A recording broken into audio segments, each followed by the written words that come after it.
When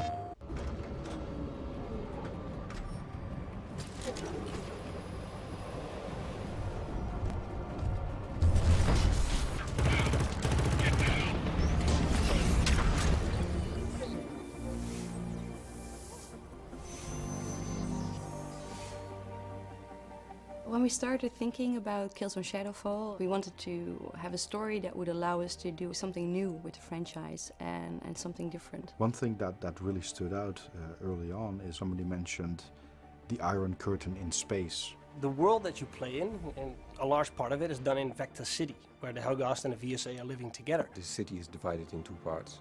On the one hand, you have this lush, beautiful world, which used to be the Vektan city, but on the other side of the wall, there is now New Helghast. This is very much a story of people in conflict. It's civilizations, both who feel equally justified in their actions, going head to head.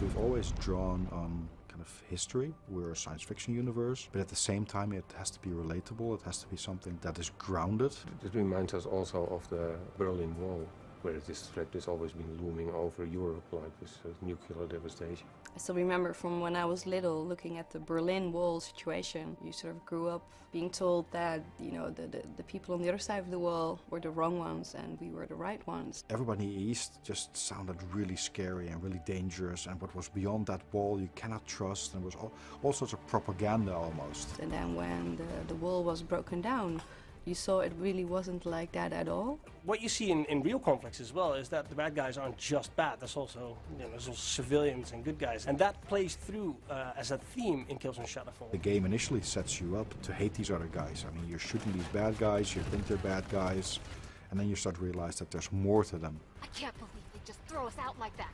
We have rights too. And I think that's kind of an interesting thing to start playing with. Can I overcome my own prejudice of what is beyond that wall? So rather than, again, having a soldier that's part of a squad going on a scenario where it's a full-out war, we wanted to have a story that would allow us to do a bit more thoughtful gameplay, but maybe also tell a story that has multiple layers in them. In this game, you're the Shadow Marshal, so not only are you close to the decision makers, you see the kind of the power brokers making all the high-level decisions. It's really down to kind of your leaders to resolve this conflict, because if it doesn't, then everybody suffers. They seem to be orphans. They're throwaway people. They're people who've been abandoned and have lost their value. The theme of home is really powerful, because everybody has a home. What do people who have been rejected by their societies, what do they go on and do? And in many cases, they have a grief that moves them forward, but it also gives them a kind of freedom that in some way they feel like they have nothing left to lose. For those willing to listen, there's something to adjust their own kind of thinking. You start realizing that they're not all bad, and they're all also trying to kind of fight for their own freedoms and their own home. And that transforms the experience that you have as a player as well.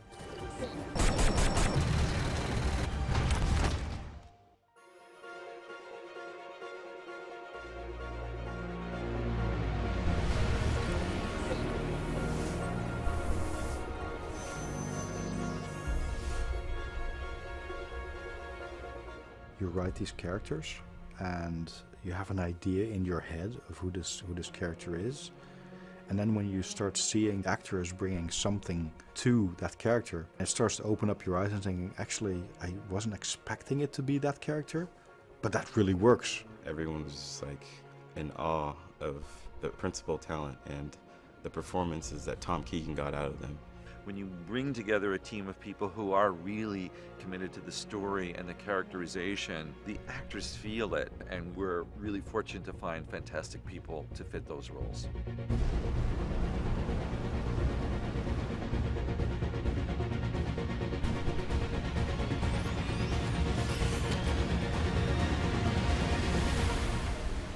Have the assets set in place. We want the option to go mobile if we have to. My favorite character is Sinclair, who's played by David Harewood.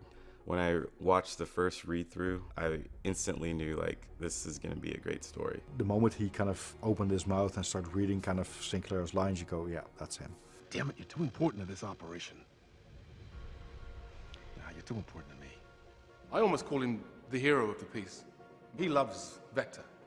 He's a soldier. He's been fighting for Vector since he was a boy. On one hand, he's caring for you. On the other hand, he has this kind of almost brutal motivations where he said the only way we can ever be safe is by eradicating our enemy. He makes you want to fight for him, and you start to see that he may not be the good guy that you think he is. He has seen the worst of his enemy.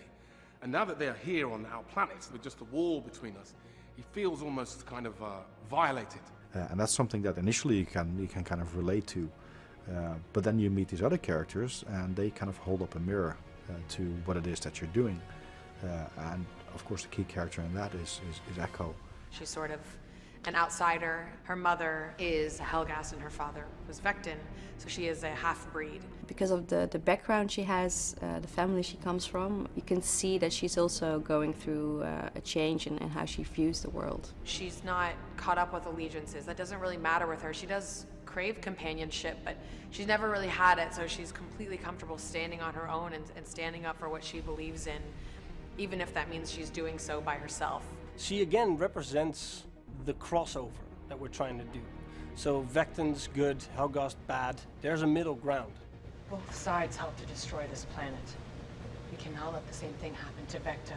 To add to that mix, to really kind of stir the pot, we have kind of this crazy element of Tyrion, who is completely out of control and who's a person who just seizes the moment.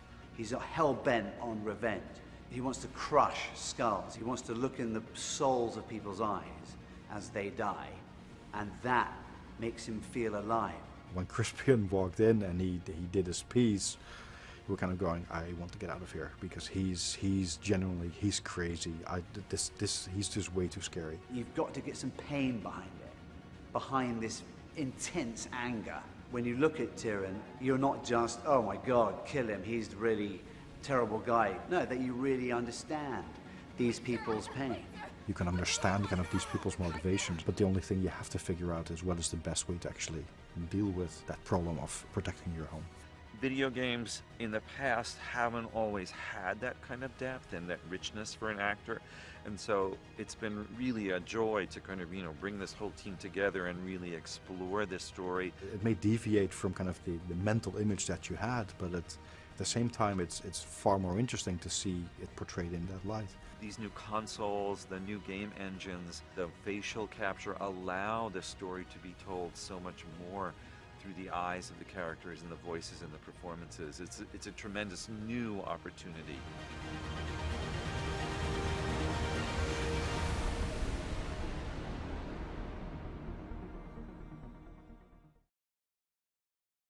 PlayStation